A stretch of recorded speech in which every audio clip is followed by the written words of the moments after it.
Eli's pulse hammered in his ears as he sprinted down the dimly lit corridor of the abandoned research laboratory.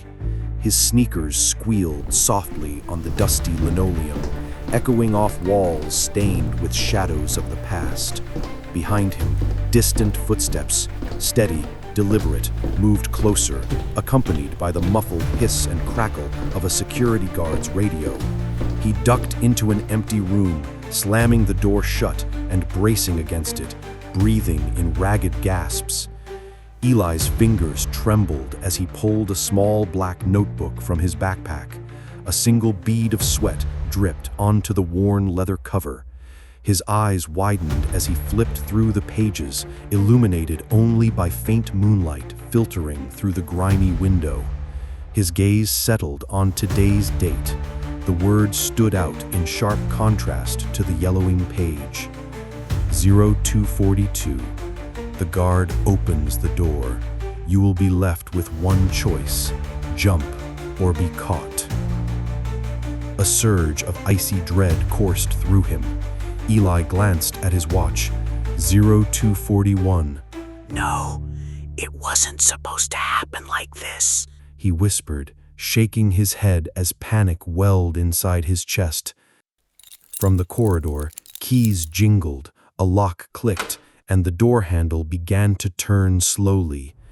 Eli's heart pounded violently as he grabbed his backpack, stuffing the notebook hastily inside. His gaze shot to the window. 2 stories up, a sheer drop onto bushes below. He had seconds to decide. Come on, he urged himself, rushing to the window and wrenching it open. The cold night air hit his face, biting sharply, clearing his head momentarily. Hey, who's in there? Barked the guard's voice, inches away, authoritative and deep. Eli froze, perched on the windowsill, heart thundering, breath ragged.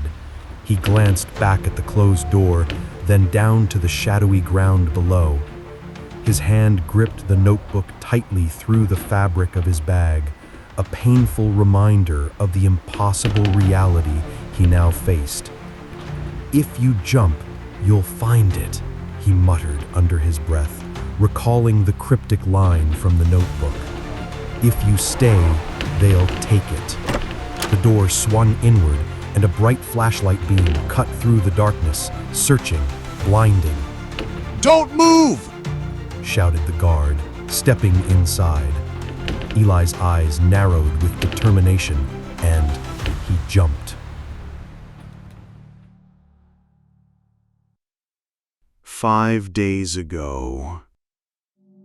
Eli, can you bring those old geography maps from the basement? Asked Mr. Harris, barely glancing up from his desk.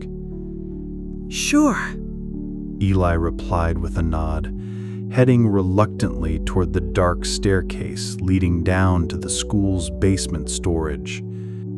The basement was dusty and cluttered, crowded with forgotten furniture and battered filing cabinets. Eli navigated carefully, squinting in the dim light. As he reached up toward the top shelf of an old cabinet, his elbow knocked against something solid. A notebook tumbled from above, landing with a soft thud on the floor. Eli picked it up curiously.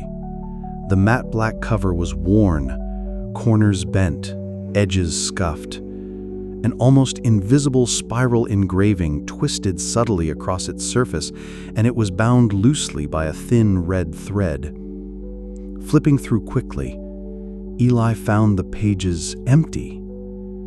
Shrugging, he tucked the notebook into his backpack and returned upstairs. The next morning, Eli lazily opened the notebook during breakfast and froze. Yesterday it had been blank, yet now words stood neatly penned on the first page. 11:14. You will accidentally break a glass of water in the cafeteria. Eli shook his head, dismissing it. Yet precisely at 11:14, his hand slipped inexplicably, sending a glass crashing to the cafeteria floor. The next day brought another entry. 10:20. During gym class, Tom will accidentally shatter the window with a ball. Seriously? Tom laughed when Eli warned him. But at exactly 10:20, Tom's wild throw sent a basketball smashing through the gym's large window. Okay, spill it. How did you know that was gonna happen? Tom demanded afterward, cornering Eli in the corridor. Eli hesitated, eyes darting nervously. Finally, he reached into his backpack, pulling out the black notebook. I don't know how, but this thing, it writes what's going to happen. Tom stared, disbelief fading into fascination. No way! The following morning brought a new, unsettling prediction. 15:30. You will almost be hit by a red car. Determined to prove the notebook wrong, Eli took a completely different route home. Yet at precisely 15:30, a car roared unexpectedly around the corner, missing him by mere inches. Eli stared, heart racing. The car wasn't red, it was dark burgundy. Confused, Eli opened the notebook again. His blood ran cold. Beneath the original entry was a new line, one he was certain hadn't been there before. You're trying, but it's too late. Look! Eli urged Tom later, pointing urgently at the notebook. Tom frowned. Wait, there was only one line here before. Tom said slowly, unease creeping into his voice. Now there are two. Both boys stared at each other, realization dawning with chilling certainty. The notebook wasn't merely predicting the future, it was responding to them. The morning sun was pale and hesitant, filtering through Eli's window blinds like the reluctant witness to an inevitable tragedy. Eli sat motionless on the edge of his bed, the black notebook lying ominously next to him. His heart pounded, not with excitement, but with dread. Slowly, Eli reached out, fingers trembling, and opened the notebook. The pages whispered quietly under his touch, his eyes fixated on the neatly inscribed words, 12:40. Two boys will fight in the yard. A chill crawled down Eli's spine. Every line previously written had come true, and now he was haunted by the potential consequences. The walk to school felt like a march toward an inevitable doom. Tom joined him at their usual intersection, the silence between them thick with tension, until Eli finally spoke up. There's going to be a fight today, He murmured, voice barely above a whisper. Tom glanced sideways, frowning. You sure? Eli nodded slowly, avoiding Tom's eyes. The notebook said so. Two boys at 12:40. Maybe it won't be as bad as you think. Tom sighed, shifting uncomfortably, but Eli knew better. The tension only grew as the morning wore on, each class dragging painfully slow. By mid-morning, Eli felt as if a weight had settled on his chest, crushing him slowly. Lost in anxious thoughts, Eli forgot the strict school rule about leaving phones in lockers. During math class, the quiet buzz of his phone shattered the silence, drawing every eye to him. Eli, you know the rules. Mr. Spencer snapped sharply, holding out his hand. Flushed and embarrassed, Eli handed over the phone, knowing a reprimand would follow after class. When the bell finally rang, Mr. Spencer held Eli back, eyes stern and voice clipped. I expected better from you. Come on, Eli. While Eli remained in the classroom, listening to the teacher's moral lecture, Tom had already stepped into the yard, alone. Eli didn't know. Tom, spotting two younger students shouting insults at each other, he hesitated, recalling Eli's warning. Determined to prevent the fight, Tom stepped between them. Hey guys, cool it. But one of the boys, startled and angry, swung wildly, his fist connecting with Tom's jaw. Staggering backward, Tom lost balance, hitting the stone tiles hard, his head striking sharply with a sickening crack. At that exact moment, Eli, still in the classroom being lectured, heard a commotion from outside. His heart sank as he rushed to the window, breath caught in his throat. He saw Tom sprawled lifelessly on the ground, a growing crimson stain framing his head. Eli's gaze flicked instinctively to the classroom clock, 12:40. No! Eli gasped, shoving past the startled teacher and sprinting down the corridor. By the time he reached the yard, a crowd had gathered.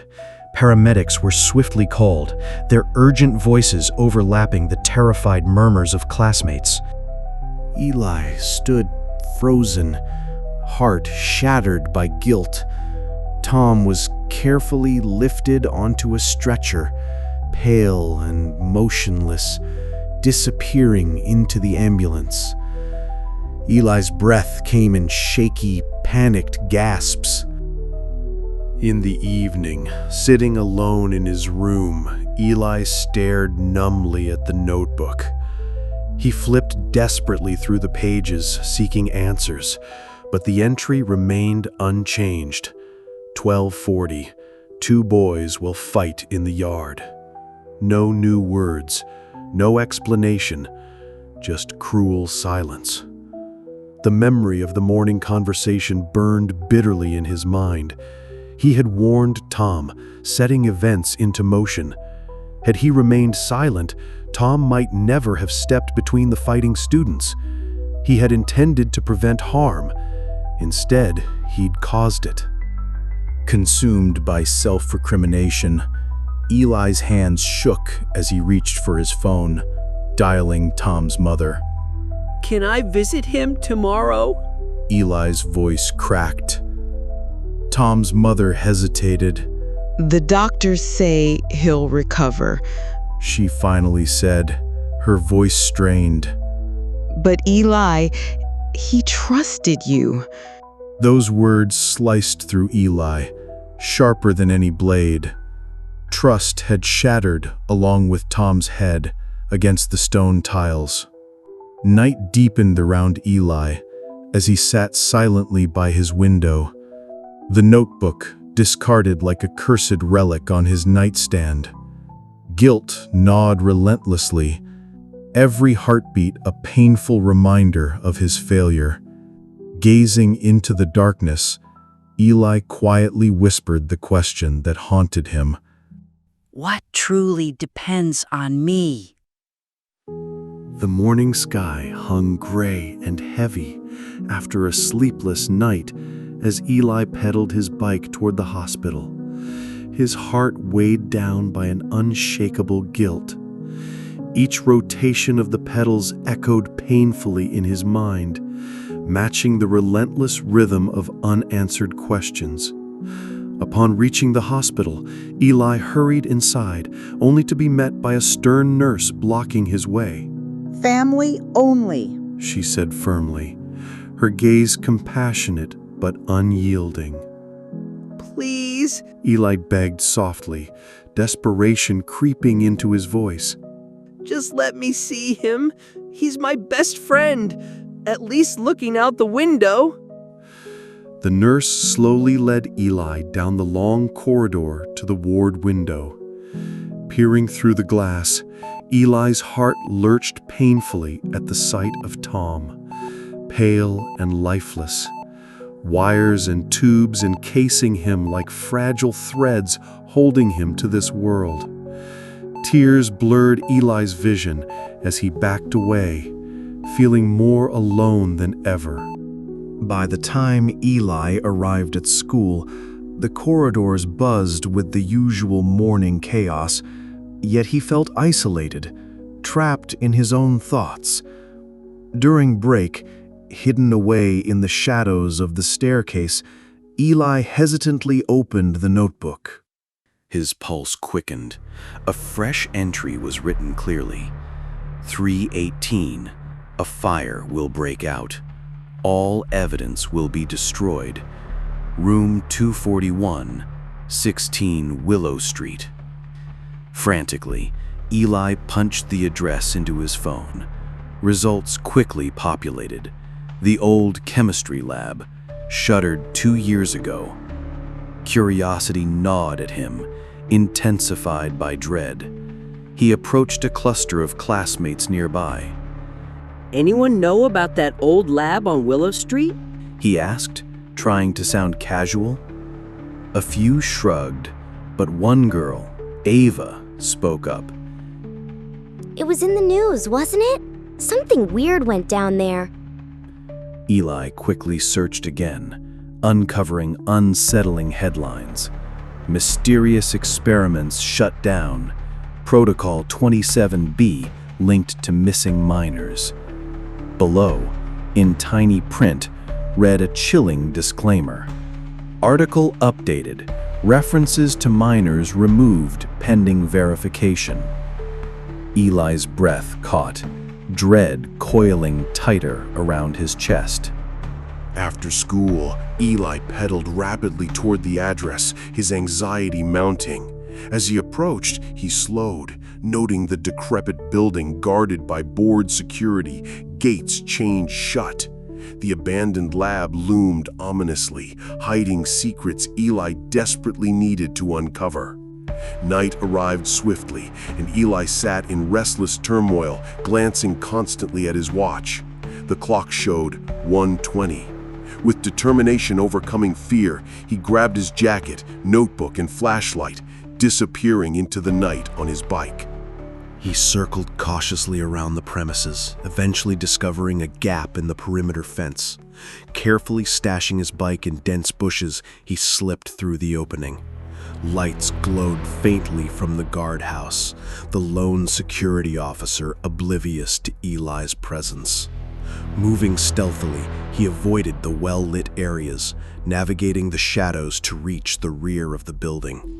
Heart pounding, Eli smashed a corner pane of glass quietly with his elbow, slipping through into the cold, damp darkness inside.